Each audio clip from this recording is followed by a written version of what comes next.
Hi friends, வீரா சீரியலை பற்றி தான் நம்ம இந்த வீடியோக்குள்ளே பார்க்க போகிறோம். வாங்க நம்ம வீடியோக்குள்ளே போகலாம். வீரா கல்யாணத்துக்காக கண்மணி அவங்க மணமேடைக்கு அழைச்சிட்டு அரவிந்த் பக்கத்தில் உட்கார வைக்கிறாங்க. கண்மணி ரொம்பவே சந்தோஷப்பட்டுட்டு இருக்கிறாங்க. அப்போ மாறன் அரவிந்த் பக்கத்தில் இருக்கும்போது மாறனை பார்த்து அவங்க கிண்டலாக சீக்கிரம் வரைக்கும் இருக்கிறாங்க. மாறன் கண்மணியை பார்க்குறாங்க. அப்போ கண்மணி சொல்கிறாங்க, பாரு இப்போ நான் கொஞ்ச நேரத்தில் அரவிந்த் வீரா கழுத்தில் தாலியை கட்டிட போகிறான், அதுக்கப்புறமா உன் முகத்தை கொண்டு நீ எங்கே வைக்க போகிற அப்படின்னு கண்மணி ரொம்பவே கிண்டலாட்டு மாறனை பார்த்து அவங்க சொல்லிட்டு போகிறாங்க. மாறனுக்கு இது ரொம்பவே அவமானமாக இருக்குது. ஆனாலும் பேசாமல் அவங்க அமைதியாக இருந்துட்டு இருக்கிறாங்க. இதெல்லாம் பார்த்துட்டு வள்ளி ரொம்பவே உச்சக்கட்ட கோவத்தில் இருந்துட்டு இருக்கிறாங்க. அப்போ மாறன் பக்கத்தில் வராங்க. அப்போ வள்ளி சொல்கிறாங்க, மாறா நான் சொல்கிறத கேளு, உன் கையில் இருக்கிற தாலி எடுத்து அவள் கழுத்தில் கெட்டிரு அப்படிங்கிறாங்க. நேரத்தில் நான் சொல்கிறத கேளு, நீ எல்லா உண்மையும் நீ வீரா கிட்ட சொல்லிட்டேன்னா கண்டிப்பாக வீரா உன்னை கல்யாணம் பண்ணிக்கிறதுக்கு அவள் சம்மதிச்சிருவா. இப்போ கூட எதுவும் கெட்டு போகலை, இப்போமாவது இந்த கல்யாணத்தை தடுத்து நிறுத்திடு அப்படிங்கிறாங்க. அப்போ மாறன் சொல்கிறாங்க, அத்தை நீ கொஞ்சம் பேசாமல் அமைதியாக இருத்த அப்படிங்கிறாங்க. நீ என் பக்கத்தில் நிற்காத, நீ போய் கீழே நில் அப்படிங்கும்போது அப்போ வள்ளி கோவத்தில் அவங்க கீழே இறங்கி போயிருந்தாங்க. எங்கே பார்த்தோம்னா கண்மணி ரொம்பவே கலகலப்பாக எல்லாத்தையும் பேசி சிரிச்சுக்கிட்டு இருக்கிறாங்க. மாறனை பார்த்து அவங்க ரொம்பவே கிண்டல் பண்ணி சிரிக்கிற மாதிரிக்கே எல்லாம் செய்துட்டு இருக்கிறாங்க. அப்போ ஐயர் தாலி எடுத்து கொடுக்குறாங்க. மாப்பிள்ளை இருந்தாங்க தாலியை கெட்டுங்க, நல்ல நேரம் முடிகிற குழி அப்படின்னு சொல்லிட்டு கெட்டிமேல் அப்படின்னு சொல்லிட்டு அவங்க கத்தவும் அரவிந்த் சந்தோஷத்தோடு அந்த தாலி எடுத்து வீரா கழுத்தில் கெட்ட போகும்போது வள்ளி கத்த ஆரம்பிச்சிருந்தாங்க. மாறா இப்பவும் நீ பேசாமல் அமைதியாக இருந்துட்டு இருக்காத, உன் கையில் இருக்க தாலி எடுத்து வீரா கழுத்தில் கெட்டு அப்படிங்கிறாங்க. இதை கேட்டதுமே கண்மணி எல்லாருமே அவங்க வள்ளியை திரும்பி பார்க்கறதுக்குள்ளேயும் மாறன் அந்த அவங்ககிட்ட இருக்கிற தாலி எடுத்து வீரா களத்தில் அவங்க கட்டியிருந்தாங்க. இதை கொஞ்சமே எதிர்பார்க்காத மண்டபத்தில் உள்ள அவ்வளோருமே அதிர்ச்சி அடைகிறாங்க. வள்ளி மட்டும் ரொம்பவே சந்தோஷப்பட்டுட்டு இருக்கிறாங்க. ராமச்சந்திரனுக்கு ஒன்றுமே புரியாமல் அவங்க முழிச்சிட்டு போய் திகச்சு போய் நின்றுட்டு இருக்கிறாங்க. இங்கே என்ன நடக்குதுன்னு ஒன்றும் புரிய மாட்டேங்க அப்படின்னு சொல்லிட்டு வீரா குனிஞ்சு பார்க்குறாங்க. அவங்க கழுத்தில் தாலி தொங்கிட்டு இருக்குது. மாறன் கட்டியும் முடிச்சிருந்தாங்க. இதை பார்த்ததுமே கண்மணி ஆவேசத்தோடு அங்கிருந்து ஓடி வராங்க. உனக்கு எவ்வளவு தைரியம் இருந்தா வீரா கழுத்துல நீ தாலியை கட்டுவ, அவன் கட்டின தாலியை அவன் முகத்துல தூக்கி வீசேறி வீரா அப்படின்னு சொல்லி கண்மணி ஆவேசத்தோட அவங்க பேசிட்டு இருக்கும்போது வள்ளி அங்கிருந்து ஓடி வராங்க. எவ்வளவு தைரியம் இருந்தா அவன் கட்டின தாலியை நீ கலட்டி வீச சொல்லுவ, உனக்கு யார் அந்த துணிச்சலை கொடுத்தது அப்படிங்கும்போது என்ன பேசிட்டு இருக்கிறீங்க, வீரா கழுத்துல அவன் தாலி கட்டிட்டான்னா அவனுக்கு பொண்டாட்டியா முடிஞ்சிருமா என்ன, அவன் சம்மதம் இல்லாம தானே வீரா கழுத்துல தாலியை கட்டி இருக்கிறான், இந்த தாலியை கலட்டுறதுல பெரிய தப்பு ஒன்றும் கிடையாது அப்படிங்கிறாங்க.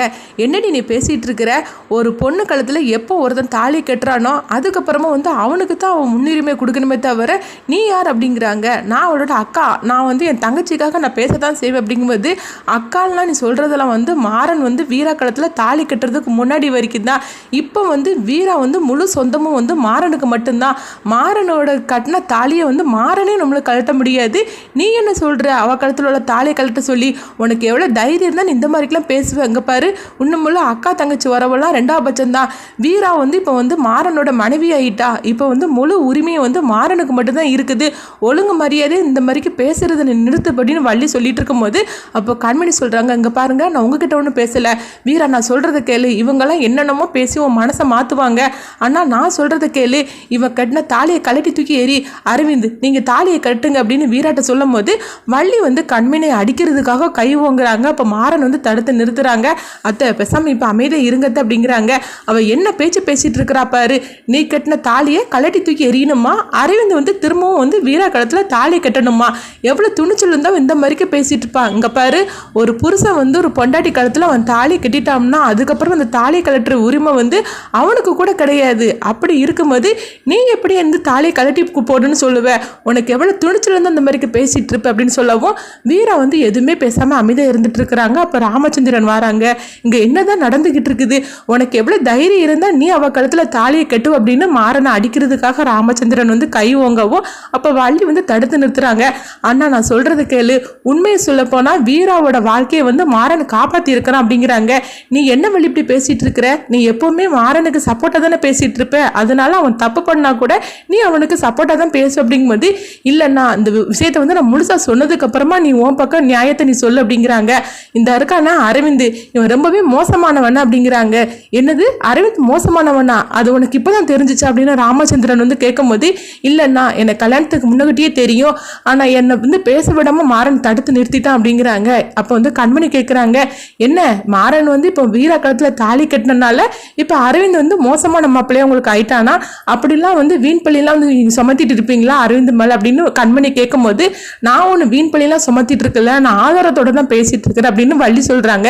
என்ன ஆதாரம் வச்சிருக்கிறீங்க அப்படிங்கும் போது அப்ப நந்தினியை கூப்பிடவும் நந்தினி வராங்க. அப்ப அவங்க அழுதுகிட்டே சொல்றாங்க, ஆமா இவங்க சொல்றது அத்தனையும் உண்மைதான் அப்படிங்கிறாங்க, நான் உண்மையை சொல்றதுக்காக தான் வந்தா, நான் மாறன் தான் என்னை தடுத்துட்டாரு அப்படிங்கும் போது இதெல்லாம் கேட்டுட்டு ராமச்சந்திரன் கேட்குறாங்க, நீ யாருமா, உனக்கு அந்த கல்யாணத்தை தடுத்து நிறுத்துறதுக்கு என்ன சம்மந்தம் இருக்கு அப்படிங்கும் போது அப்ப நந்தினி வந்து அரவிந்தன் பத்தின எல்லா உண்மையும் சொல்றாங்க. அவன் வெறும் பொம்பளை பொறுக்கி, அவனை நம்பி நான் ஏமாந்துட்டேன், இப்போ அவனால நான் கர்ப்பமா இருக்கிறேன் அப்படிங்கிறாங்க. இதுக்கு எல்லா ஆதாரம் இந்த இருக்கு அப்படின்னு சொல்லிட்டு அவங்க எல்லா ஆதாரத்தையும் காட்டுறாங்க. இதை பார்த்ததுமே ராமச்சந்திரன் வந்து அதிர்ச்சி அடைகிறாங்க. அப்போ வள்ளி சொல்றாங்க, பாத்தியானா உண்மையை சொல்லப்போனா மாறன் வந்து வீரா கழுத்துல தாலியை கட்டி வீரா வந்துக்கு நல்ல வாழ்க்கை தான் அவன் கொடுத்துருக்குறான். சொல்ல போனாக்கி வந்து வீரா நம்ம வீட்டுக்கு வரக்கூடிய மருமகனை, அதனால தான் வந்து அவன் வாழ்க்கையை நல்லபடியாக தான் வந்து மாறன் வந்து மாற்றி வச்சிருக்கிறான், இல்லைன்னா இந்த மாதிரிக்கு பொறுக்கி கையில் வந்து வீரா கிடைச்சிருப்பா அப்படிங்கிறாங்க. அதனால நீ மாறனை திட்டாத, இப்போமாவது மாறனை பற்றின உண்மையை வந்து நீ புரிஞ்சுக்கோ அப்படிங்கவும் அப்போ வந்து ராமச்சந்திரன் வந்து ரொம்பவே சந்தோஷப்பட்டு இருக்கிறாங்க. மாறன், நான் கொஞ்ச நேரத்தில் உன்னோட தப்பாக புரிஞ்சுக்கிட்டேன், ஆனாலும் நீ வந்து வீரா காலத்தில் அவசரப்பட்டுட்டு நீ தாலி கட்டி இருக்கக்கூடாது, என்னதான் இருந்தாலும் இந்த உண்மையெல்லாம் நீ வீரா கிட்ட சொல்லியிருக்கணும். இப்போ நீ வந்து வீரா காலத்தில் தாலி கட்டிட்டியே, அவளுக்கு வந்து உன்னை கல்யாணம் பண்ணதுக்கு முழு சம்மதமானு சொல்லி நீ ஒரு வார்த்தை நீ கேட்டிருப்பிய அப்படின்னு சொல்லி கேட்கும் போது வீராட்ட வந்து ராமச்சந்திரன் கேட்குறாங்க, வீரா இந்த கல்யாணத்தில் வந்து என்னென்னமோ நடந்து போச்சு, ஆனால் வந்து அந்த அரவிந்த் மாதிரிக்கு ஒரு பொறுக்கி கையில் நீ மாட்டிக்கல, அது வரைக்கும் எனக்கு சந்தோஷம் தான். ஆனால் வந்து மாறன் வந்து உன் கழுத்தில் தாலி கட்டினது அதை என்னால் ஏற்றுக்கவே முடியாது, உன்னோட சம்மதம் இல்லாமல் இந்த கல்யாணம் நடந்திருக்க கூடாது, நீ சொல்லுமா மாறன் கட்டின தாலியை வந்து நீ ஏற்றுக்கிட்டியா, நீ என்ன முடிவெடுத்தாலும் எனக்கு சம்மதம் தான் அப்படிங்கவும் அப்போ கண்மணி வந்து வீராட்ட சொல்கிறாங்க, வீரா நீ எதுக்குமே வந்து அமைதியாக இருந்துட்டு இருக்காத, நான் சொல்கிறத கேளு, நீ உண்மையை சொல்லு, இவன் கட்டின தாலி உன் கழுத்தில் இருக்கக்கூடாது, இந்த கல்யாணத்தில் சம்மதம் இல்லைன்னு நீ சொல்லிடு இப்போமே அது அப்படிங்க சொல்லவும் அப்போ வந்து வீரா வந்து கண்மணியை பார்க்குறாங்க, நீ பேசாமல் அமைதியாக இரு, எனக்கு இந்த கல்யாணத்தில் வந்து சம்மதம் தான் அப்படிங்கிறாங்க.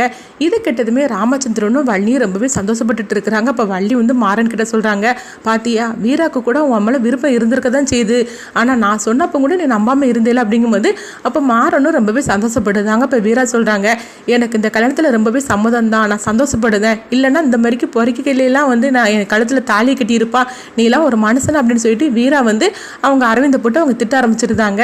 இங்கே பார்த்தோம்னா நந்தினியை தான் காட்டுறாங்க. நந்தினி வந்து அழுதுகிட்டே இருக்கும்போது அப்போ ராமச்சந்திரன் வந்து அரவிந்திட்டு சொல்கிறாங்க, இங்கே பாரு ஒன்னால இந்த பொண்ணோட வாழ்க்கையை நாசம் பண்ணி இருக்கிற, உன் கையில் இருக்க தாலியை எடுத்து நீ நந்தினி கழுத்தில் இப்போ நீ கட்டுதியா இல்லையா அப்படின்னு கேட்கும்போது அரவிந்த் வந்து அதிர்ச்சி அடைகிறாங்க, நான் ஒன்று இவளை கல்யாணம் பண்ணிக்க மாட்டேன் அப்படிங்கப்போ நீ இப்போ மட்டும் நந்தினிக்கு வந்து தாலியை கட்டலைன்னா உன்னை நான் போலீஸில் பிடிச்சி கொடுத்துரும் அப்படின்னு ராமச்சந்திரனும் மாறணும்னு சொல்கிறாங்க.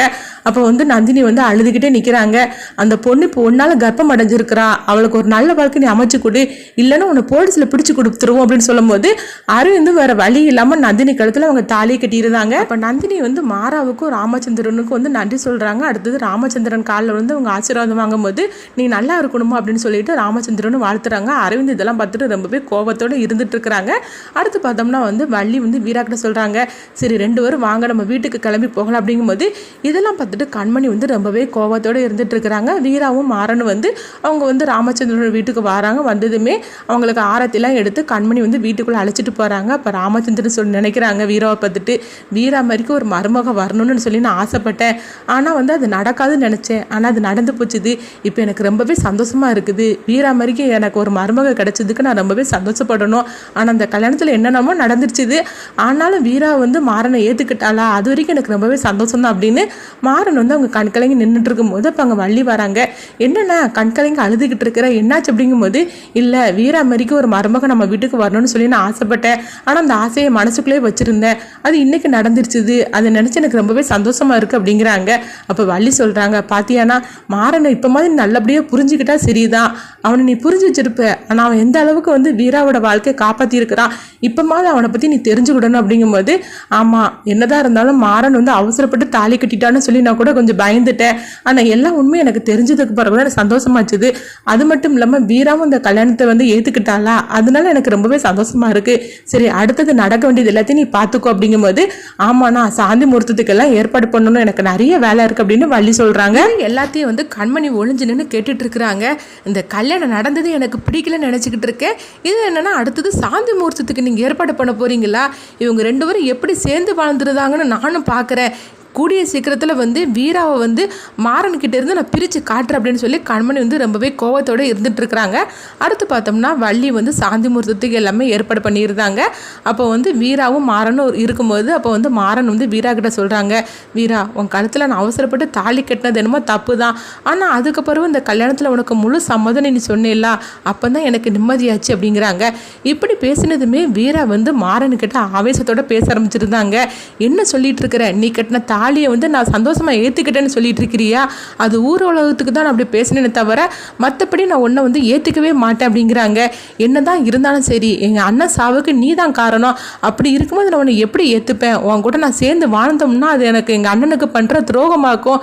ஆனாலும் வந்து உங்கள் அப்பாவுக்காகவும் உங்கள் அத்தைக்காகவும் தான் நான் சேர்ந்து வாழ்கிற மாதிரி நடிச்சுக்கிட்டு இருக்கிறேன். மற்றபடி நான் உன்னை வந்து நான் கண்டிப்பாக ஏற்றுக்கவே மாட்டேன் அப்படிங்கிறாங்க.